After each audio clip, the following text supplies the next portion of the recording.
Hello everyone, once again heartiest welcome to our channel that is deserve point academy. मैं सुमित भट्ट और आज के session में हम देखने वाले हैं एक बहुत ही important topic that is similar triangles, है ना। तो सिमिलर ट्रायंगल्स स्टार्ट करने से पहले मैं थोड़ा सा आपको फ्लैशबैक में लेकर चलूं और वापस से आपको रिमाइंड कराता हूं 9th क्लास का कॉन्ग्रुएंसी ऑफ ट्रायंगल्स, है ना। तो सबसे पहले यदि अगर मैं ट्रायंगल्स की ही अगर मैं बात कर रहा हूं आप लोगों से, तो मैं थोड़ा सा आप लोगों को ट्राइंगल एक्सप्लेन कर दूं कि ट्राइंगल क्या है। हमारे पास पॉलीगन फैमिली का सबसे छोटा मेंबर, है ना। तो पॉलीगन्स क्या होते थे अब? तो पॉलीगन्स ऐसे फिगर्स जो हमारे पास स्ट्रेट लाइन से बनने वाले क्लोज्ड फिगर होते थे। तो किसी भी क्लोज्ड फिगर को बनाने के लिए एटलीस्ट कम से कम हमें 3 स्ट्रेट लाइंस की जरूरत होती है, और उन 3 स्ट्रेट लाइन से मिलकर बनने वाला जो क्लोज्ड फिगर होता है वो क्या कहलाता है? हमारे पास ट्राइंगल्स, है ना। तो यहाँ पर यदि अगर हम इस सिमिलर ट्रायंगल्स के सेंस में बात कर रहे हैं तो थोड़ा सा जरा फ्लैशबैक में जाकर आपको कॉन्ग्रुएंसी को समझ लेना जरूरी है। तो मैं सबसे पहले बात करता हूं आप लोगों से कॉन्ग्रुएंसी के बारे में, ठीक है। कॉन्ग्रुएंट ट्रायंगल्स, या फिर अगर मैं बोलूं कि कॉन्ग्रुएंट फिगर्स क्या होते हैं, तो इसको जरा बहुत ध्यान से समझिएगा। कॉन्ग्रुएंट ट्रायंगल्स या कॉन्ग्रुएंट फिगर्स की अगर हम बात करें तो कॉन्ग्रुएंट ट्रायंगल्स ऐसे ट्रायंगल्स होते थे जिनका शेप और साइज एग्जैक्टली सेम होता था, या बिल्कुल साधारण सी भाषा में मैं आप लोगों से कहूं कि ऐसे ट्रायंगल्स जो एग्जैक्टली, जैसे अगर मैं बात करूं यहाँ पर ये 2 ट्रायंगल्स हैं हमारे पास, ए बी सी, और यहाँ पर हमारे पास एक कोई दूसरा ट्रायंगल है पी क्यू आर, जिनका शेप और साइज एग्जैक्टली सेम हो, जो एक दूसरे के ऊपर बिल्कुल पूरी तरीके से ओवरलैप कर जाए, ऐसे ट्रायंगल्स क्या कहलाते थे हमारे पास? कॉन्ग्रुएंट ट्रायंगल्स, है ना। और कॉन्ग्रुएंसी का ये जो था हमारे पास, ये क्या था? सिंबल, ठीक है। अब कॉन्ग्रुएंसी होने के लिए कंडीशंस क्या क्या होती थी, इसको भी मैं जरा शॉर्ट में आप लोगों को बता दूं कि कॉन्ग्रुएंसी होने के लिए हमारे पास 5 कंडीशंस होती थी। पहली चीज कि जब हमारे पास तीनों साइड्स, तीनों करस्पॉन्डिंग साइड्स आपस में बराबर हो, यानी कि ए बी बराबर हो पी क्यू के, बी सी बराबर हो क्यू आर के, ए सी बराबर हो किसके? पी आर के, तब हम ट्रिपल एस प्रॉपर्टी से कहते थे कि ये दोनों ट्रायंगल्स क्या हैं? कॉन्ग्रुएंट हैं, ठीक है। दूसरी प्रॉपर्टी होती थी हमारे पास साइड एंगल साइड। तब ऐसी कंडीशन में क्या होता था, जब दो साइड्स यानी कि ए बी बराबर हो पी क्यू के, बी सी बराबर हो क्यू आर के, और उन्हीं के बीच में बनने वाला एंगल्स आपस में बराबर हो। तीसरी प्रॉपर्टी होती थी हमारे पास एंगल एंगल साइड। इसमें क्या होता था कि जब कभी भी दो एंगल और एक साइड आपस में बराबर हो, फॉर एग्जांपल एंगल बी बराबर हो एंगल क्यू के, एंगल सी बराबर हो एंगल आर के, और इस साइड को छोड़कर, है ना, यानी कि इन दोनों के बीच में बनने वाली साइड को छोड़कर बाकी दोनों में से कोई भी एक साइड आपस में इक्वल हो, दैट मीन्स ए सी बराबर हो पी आर के या फिर बी ए बराबर हो पी क्यू के, ऐसी सिचुएशन में हम प्रॉपर्टी लगाते थे एंगल एंगल साइड, ठीक है। चौथी प्रॉपर्टी की बात करें हम तो वो कहलाता था हमारे पास एंगल साइड एंगल, है ना। एंगल साइड एंगल में क्या होता था कि जब कभी भी दो एंगल आपस में बराबर हो और उन्हीं के बीच में बनने वाली साइड आपस में बराबर हो, यानी कि बी सी बराबर हो क्यू आर के, ऐसी कंडीशन में हम प्रॉपर्टी लगाते थे एंगल साइड एंगल। और लास्ट प्रॉपर्टी वो कहलाती थी हमारे पास आर एच एस, जिसके लिए हमारे पास 2 राइट एंगल्स होना चाहिए थे, ठीक है। अब उन 2 राइट एंगल्स में भी क्या क्या चीज़ें मैंडेटरी थी, ये जैसे सपोज मान लीजिए ए बी सी और ये P Q R. Right H R H S का मतलब होता था राइट हाइपोटेनियस साइड, यानी कि एक एंगल 90 डिग्री का, वो तो ऑब्वियसली हो गई जब दोनों राइट ट्राइंगल है। तो हाइपोटेनियस यानी कि उनकी 90 डिग्री के सामने वाली साइड आपस में बराबर होनी चाहिए, और साथ ही साथ दोनों में से कोई एक साइड आपस में बराबर होनी चाहिए, या तो बी सी बराबर हो क्यू आर के या फिर ए बी बराबर हो पी क्यू के। ऐसी सिचुएशन में, ये 5 सिचुएशन में ट्राइंगल क्या होता था? कॉन्ग्रुएंसी होता था, है ना। तो आप बिल्कुल साधारण सी भाषा में कॉन्ग्रुएंसी को इस तरीके से समझ सकते हैं कि जब दो फिगर्स एग्जैक्टली सेम शेप और सेम साइज के हो, यहाँ पर जो कंडीशन की जो जरूरत होती थी वो क्या होती थी? सेम शेप एंड साइज, या फिर और बिल्कुल आसान सी भाषा में मैं बोलूं कि corresponding sides are equal, corresponding sides are equal and also corresponding angles are equal, corresponding angles भी आपस में कैसे होने चाहिए थे, इक्वल होने चाहिए थे। ठीक है, तो ऐसी सिचुएशंस में ट्राइंगल्स क्या होते थे, हमारे पास कॉन्ग्रुएंट होते थे। लेकिन अब यदि अगर मैं आगे बढ़ूं और हमारे सिलेबस के पॉइंट ऑफ व्यू से मैं देखूं तो यहाँ पर हमें देखना था सिमिलैरिटी। अब सिमिलैरिटी के केस में क्या होता है, इसको ज़रा बहुत ध्यान से समझना, इसको मैं रफ कर रहा हूँ। चलिए ठीक, देखते हैं यहाँ पर सिमिलैरिटी के केस में क्या होना ज़रूरी है कि अब यहाँ पर दो ट्राइंगल्स का साइज मैटर नहीं करता। ठीक है, जैसे सपोज मान लीजिए ये ABC and this is PQR, है ना। तो अब यहाँ पर क्या क्या चीज़ें मैटर करती हैं उसको ज़रा बहुत ध्यान से समझिएगा। ये होता है हमारे पास सिमिलैरिटी का symbol. When triangle ABC is similar to triangle PQR if conditions क्या क्या होंगी, their corresponding sides are proportional। ठीक है, अब ये प्रोपोर्शनल क्या होता है इसको भी अभी अपन डिस्कस करते हैं, और साथ ही साथ करस्पॉन्डिंग एंगल्स आर इक्वल, है ना। तो सबसे पहली चीज तो आपके दिमाग में ये आ जानी चाहिए कि दो ट्राइंगल्स सिमिलर होने के लिए उनका शेप और साइज सेम होना ज़रूरी नहीं है। हाँ, बस ये जो अगर हम ट्राइंगल्स के सेंस में बात कर रहे हैं तो दोनों ट्राइंगल्स ही होनी चाहिए। ठीक है, उनकी करस्पॉन्डिंग साइड्स प्रोपोर्शनल होनी चाहिए। अब ये करस्पॉन्डिंग साइड्स का मतलब क्या है, AB के करस्पॉन्डिंग क्या है PQ, BC के करस्पॉन्डिंग क्या है QR, और AC के करस्पॉन्डिंग क्या है हमारे पास PR। इनकी प्रोपोर्शन होनी चाहिए, प्रोपोर्शनल होनी चाहिए, यानी कि इनका जो रेशो है ये आपस में कैसा होना चाहिए, बराबर होना चाहिए। That means AB upon PQ बराबर है BC अपॉन QR, और ये बराबर होना चाहिए किसकी, AC अपॉन PR, पहली कंडीशन। ठीक है, करस्पॉन्डिंग साइड्स कैसी होनी चाहिए, प्रोपोर्शनल होनी चाहिए। दूसरी कंडीशन, करस्पॉन्डिंग एंगल्स भी आपस में इक्वल होनी चाहिए। दैट मीन्स क्या क्या चीज़ें, कौन कौन से एंगल्स करस्पॉन्डिंग है, एंगल A के corresponding angle P, angle A के corresponding angle P, angle B के corresponding angle Q, and angle C के करस्पॉन्डिंग एंगल R। तो ये दो चीज़ें मैंडेटरी होती हैं, ये दो चीज़ें नेसेसरी होती हैं किसी भी ट्राइंगल्स को सिमिलर बनाने के लिए। ठीक है, फटाफट में इनकी जो कंडीशंस हैं, किन किन कंडीशंस में ये, या जैसे क्राइटेरिया अगर मैं आप लोगों से कहूँ तो किस क्राइटेरिया में ये दोनों ट्राइंगल सिमिलर होते हैं। चलिए देखते हैं हम इसके बारे में। अब हम डिस्कस करते हैं कि क्राइटेरियाज क्या क्या होते हैं जहाँ पर ये दोनों ट्राइंगल्स हमारे पास सिमिलर हो पाएंगे। तो सबसे पहले क्राइटेरिया की अगर मैं बात कर लूँ आप लोगों से, तो वो है हमारे पास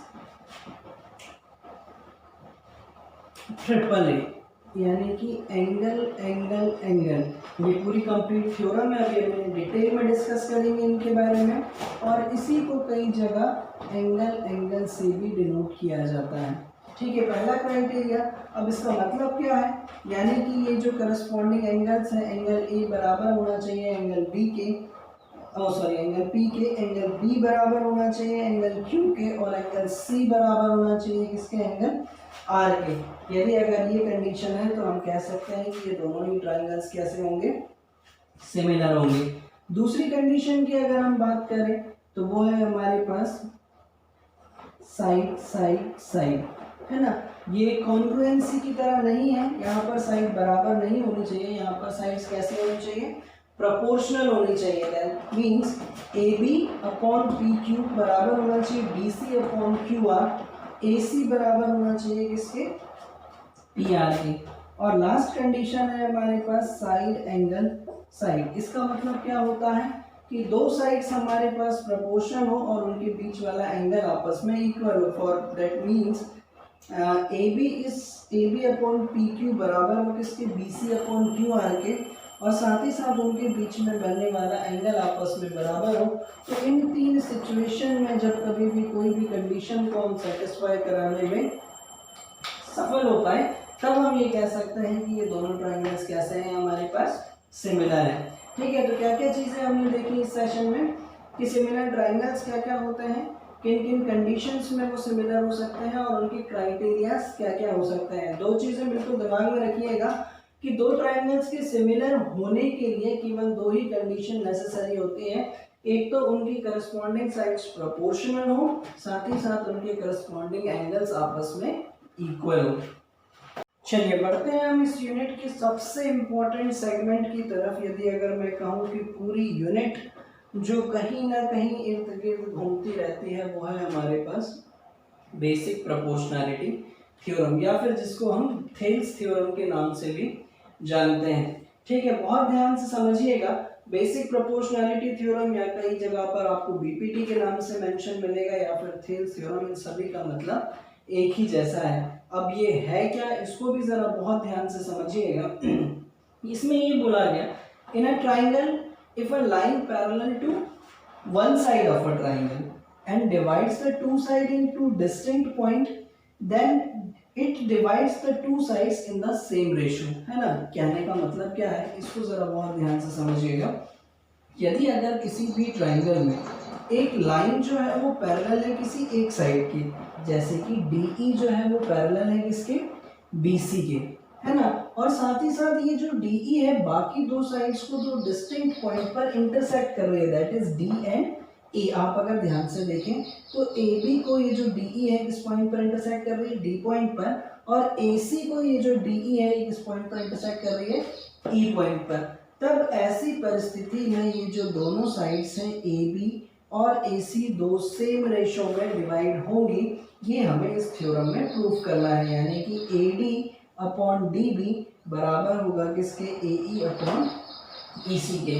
यही बोला गया इस पूरी थ्योरम में। In a triangle if a line drawn parallel to one side of a triangle divides two side into distinct point then two sides divides in the same ratio। that means हमें क्या proof करना है, AD upon DB is equals to AE upon EC, है ना। और साथ ही साथ दिया क्या गया है हमें कि DE जो है वो पैरेलल है BC के। चलिए देखते हैं।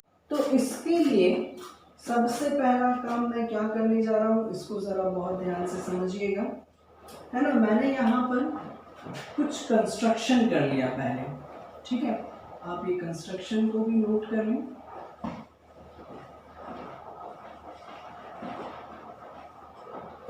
Draw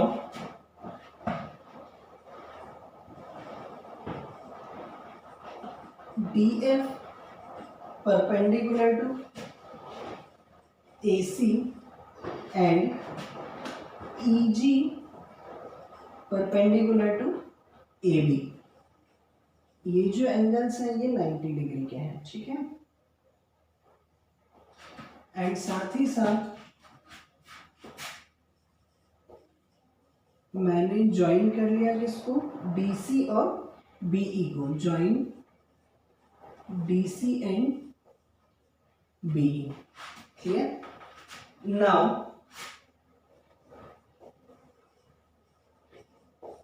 area of triangle ADE, area of triangle ADE क्या हो जाएगा, अगर हम जनरल फॉर्मूले की बात करें किसी भी ट्राइंगल के, तो 1/2 base into height, that means 1/2। इस ट्राइंगल ADE का बेस कितना होने वाला है, AD और हाइट यानी कि परपेंडिकुलर दैट मीन्स GE। साथ ही साथ मैं इसके अपॉन में ले रहा हूँ एरिया ऑफ ट्राइंगल BDE। ठीक है, एरिया ऑफ ट्राइंगल BDE। तो ये कितना होने वाला है 1/2। बेस अभी भी कितना है इसका BD और हाइट क्या होगी अगेन जो परपेंडिकुलर है हमारे पास GE। ठीक है, बढ़ते हैं आगे। तो यहाँ से area of triangle ADE upon area of triangle BDE, इस 1/2 से 1/2 कैंसिल हो जाना है, GE से GE कैंसिल हो जाना है, यहाँ पर बचना है AD अपॉन BD। ये इक्वेशन 1। चलिए बढ़ते हैं आगे। और नाउ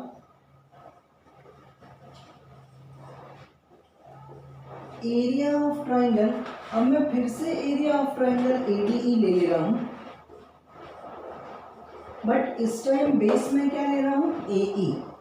ठीक है, 1/2 बेस है हमारे पास AE और जब हम AE बेस की बात कर रहे हैं तो हाइट क्या हो जाएगी हमारे पास FD। ठीक है, upon area of triangle CED या फिर CDE, ये भी 1/2। बेस कितना है इसका EC और हाइट कितनी हो जाएगी हमारे पास FD। ये 1/2 से 1/2 कैंसिल, FD से FD कैंसिल, यहाँ पर कितना बचा area of triangle ADE upon area of triangle CDE। यहाँ पर बचने वाला है हमारे पास AE अपॉन EC, इसको नाम दे दीजिए इक्वेशन 1। ठीक है, अब मैं वापस से आपको फ्लैशबैक में लेकर चलता हूँ 9th क्लास में। और 9th क्लास में हमने ये पढ़ा था कि whenever two triangles having same base and between two parallel lines then their areas are equal. Now see here, there are two triangles BDE and triangle CDE having same base DE and between two parallel lines, that means DE is parallel to BC. Now we can say if these two triangles having same base and between two parallel lines then their areas are equal। यानी कि ऐसी परिस्थिति में इन दोनों के areas कैसे होंगे equal होंगे। ठीक है, तो मैं यहाँ पर लिख दे रहा हूँ, आप लोगों को मेंशन भी कर दे रहा हूँ, since triangle BDE and triangle CDE having same base, है ना, सेम बेस क्या है DE and between two parallel lines, between two parallel lines, that means DE is parallel to BC, जिसके कारण हम ये बोल सकते हैं कि area of triangle BDE is equals to area of triangle CDE, जिसके कारण एरिया ऑफ ट्राइंगल BDE जो है वो बराबर होगा किसके CDE के। अब जरा बहुत ध्यान से समझिएगा, जब एरिया ऑफ ट्राइंगल BDE बराबर है CDE के, तो क्या मैं इस CDE के जो इक्वेशन 2 है इसमें क्या रख सकता हूँ BDE रख सकता हूँ। तो ऐसा करने पर मुझे क्या मिल जाएगा, area of triangle ADE is equals two upon CDE की जगह पर मैं क्या लिख ले रहा हूँ, एरिया ऑफ ट्राइंगल BDE। ठीक है, बराबर में क्या था हमारे पास AE अपॉन EC, और इसे नाम दे दीजिए इक्वेशन 3।